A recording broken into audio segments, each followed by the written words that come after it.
হাসপাতালের ভ্যাট থেকে উদ্ধার ক্ষতবিক্ষত মৃতদেহ, মাথা, হাত, চোখ, দাঁত সহ একাধিক দেহাংশ ছড়িয়ে ছিটিয়ে রয়েছে ভ্যাটের মধ্যেই।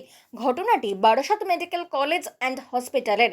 বৃহস্পতিবার সকালে এই ঘটনাকে কেন্দ্র করে রীতিমতো শোরগোল পড়ে গিয়েছে হাসপাতাল চত্বরে। কোথা থেকে এলো এই দেহাংশ, কে বা কারা মৃতদেহ ফেলে গেল ভ্যাটে, তা নিয়ে উঠেছে প্রশ্ন। এ প্রসঙ্গে স্থানীয় বাসিন্দাদের অভিযোগ, বৃহস্পতিবার ময়লা পরিষ্কারের সময় ভ্যাটের মধ্যে পড়ে থাকা দেহাংশ দেখতে পান হাসপাতালের কর্মীদেরই একাংশ। সেখানে হাত, চোখ, দাঁত সহ মানব দেহের একাধিক অঙ্গ পড়েছিল। এরপরই বিষয়টি হাসপাতালের ঊর্ধ্বতন কর্তৃপক্ষকে জানান ওই কর্মীরা। সংশ্লিষ্ট ঘটনায় আতঙ্ক ছড়িয়েছে এলাকাবাসীর মধ্যে। এ প্রসঙ্গে হাসপাতালের এমএসভিপি অভিজিৎ সাহা এবং হাসপাতালের সাফাই বিভাগের সুপারভাইজার রণজিৎ মুখোপাধ্যায় কি বললেন তা শুনুন বিস্তারিত। যেহেতু এটা একটা মেডিকেল কলেজে প্রধান উদ্দেশ্য মেডিকেল কলেজের ছাত্রদের পঠন পাঠন। এখানে নতুন এমবিবিএস কোর্স চালু হয়েছে, তো সেই পঠন পাঠনের একটা অংশ হচ্ছে অ্যানাটমি ডিসেকশন। সব ব্যবচ্ছেদ, সেই সব ব্যবচ্ছেদ ডিপার্টমেন্ট অ্যানাটমি, তার ব্যবচ্ছেদ অংশ যেগুলো ছাত্রদের পড়াশোনা হয়ে যায়, যারা বডি ডোনেট করে দিয়ে যান সেই বডির থেকেই পড়াশোনা হয়। যখন সেটা কমপ্লিট হয়ে যায় তখন তার ডিসপোজের একটা ব্যবস্থা করতে হয় আমাদের, এবং সেটা as per BMW guidelines, national বা সেন্ট্রাল যেটাই আমাদের আছে মানে স্টেটের, সেই অনুযায়ী 2016 অনুযায়ী আমাদের নিয়ম হচ্ছে সেই বডি পার্টসগুলোকে ইয়েলো প্যাকেটসে করে আমাদের যে বিএমডব্লিউ এরিয়া রয়েছে, collection area, common collection points, সেখানে রাখা। তো সেইখানে তাই রাখা ছিল, তো সেই হিসাবেই বোধহয় ওটা আপনারা ওখানে যা হয়েছে দেখা গেছে। প্যাকিং ছিল না, ওটা প্যাকিং করেই ডিসপোজ করা হয়েছিল, এবং সেটা আমাদের যারা ওখানে ক্যাবিনিং সুপারভাইজার, যার কাছ থেকে আমি জেনেও নিয়েছিলাম, যেটা ওরা প্যাকেট করেই ডিসপোজ করেছিল।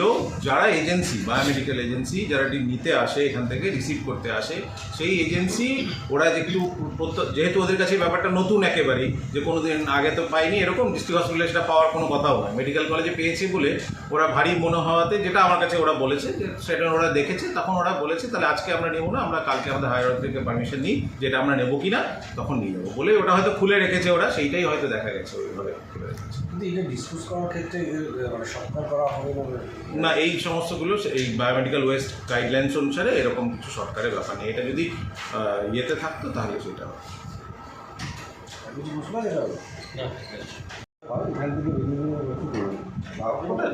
তাও নয়। এটা হচ্ছে হ্যাঁ, ওখানে গিয়ে যেহেতু ইয়েলো, প্রত্যেকটা প্যাকেটের একটা গাইডলাইন্স, বায়োমেডিক্যাল ওয়েস্টের যে গাইডলাইন সেটাতে আছে হচ্ছে, ধরুন yellow bags, red bag segregate করার কারণই তাই যে প্রত্যেকটা ডিসপোজেবল পলিসি করা হয়, মানে পুড়িয়ে দেওয়া, বেসিকটা তাই যে পুড়িয়ে দেওয়া হয় আলটিমেটলি। ওই মেডিকেল কলেজে যে মর্গ আছে, মর্গে যে বডিগুলো ওই ইয়ে হয়, মানে পরীক্ষা, স্টুডেন্টদের যে পরীক্ষা হয়, তাদের ওই মর্গের লোকেরাই এসে বডিটা মানে ওগুলো কেটে ফেলেছিল ওখানে।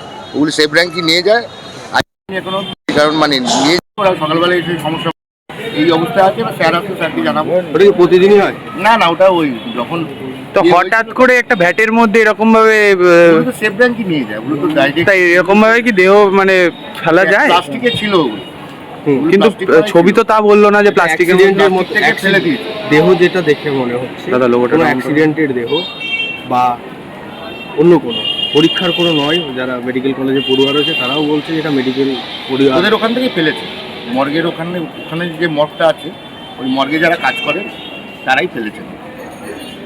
হাসপাতাল থেকে কোনো দেহ যায়নি মর্গে, যেটা যারা স্টুডেন্ট আছে তারাই ব্যাপারটা, মানে স্টুডেন্টদের যে মর্গ, ওই মর্গের দেহ ওইটা। এভাবে ফেলা যায়? এইভাবে ফেলা যায় বলতে ওটা প্লাস্টিকের মধ্যেই ওরা কেটে কেটে রেখেছিল। তারপরে যখন সেফ র্যাঙ্কের গাড়ি এসছে সকালবেলায়, তারা তখন প্লাস্টিক টেনেছে, দেহটা বেরিয়ে গেছে। আপনি তো এই সম্পূর্ণটার দায়িত্বে আছেন, আপনার সাথেই কোনো আলোচনা হয়েছিল এরকম দেহ ফেলা হবে বা কিছু নিয়ে? ওনারাই ফেলেছিলেন। না, আপনি তো দায়িত্বে রয়েছেন, আপনাকে বিষয়টা। হ্যাঁ, আমি জানি, অনেকদিন আগে ফেলেছিল, এটা 4-5 দিন আগে ফেলেছিল। 4-5 দিন ধরে এখানে পড়ে রয়েছে। 4-5 দিন আগে ফেলেছিল, আর এখন ওটা সেফ র্যাঙ্কে নিয়ে যায়নি। তারপর আমরা সকালবেলা আমরা বলেছিলাম নিয়ে যাওয়ার জন্য, তখন ওরা খুলে দেখে যে ওই অবস্থায় আছে, কেউ নিয়ে যায়নি।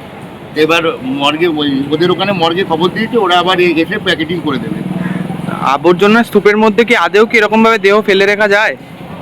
দেখেন, এগুলো তো আমি কতটা বলতে পারবো না, কোনোদিন এগুলো হয়নি। এগুলো এখন মেডিকেল কলেজ থেকে ওনারা এসে ফেলে দিচ্ছে।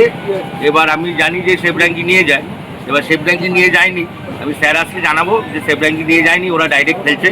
এটা স্যার, সুপার স্যার আসুক, আমি জানাবো। আপনার নাম? বাংলা খবর, আপনার রাজনীতি, আপনার আওয়াজ।